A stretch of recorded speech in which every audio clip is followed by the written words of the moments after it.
High বন্ধুরা, প্রতিদিন কবর আমাদেরকে ডাকতেছে, আর মৃত্যু আমাদের অতি নিকটে। সেই মৃত্যুকে নিয়ে একটি গজল, আশা করি আপনাদের ভালো লাগবে।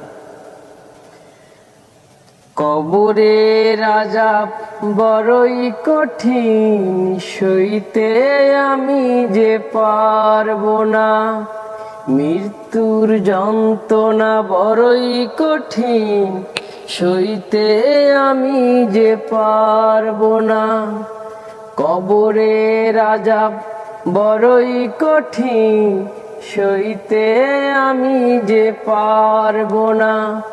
মৃত্যুর যন্ত্রণা বড়ই কঠিন, সইতে আমি যে পারবো না। ও গো দয়াময়, গো রহিম, চাই যে তোমার করুণা। কবরের আযাব বড়ই কঠিন, সইতে আমি যে পারবো না। মৃত্যুর যন্ত্রণা বড়ই কঠিন, সইতে আমি যে পারবো না।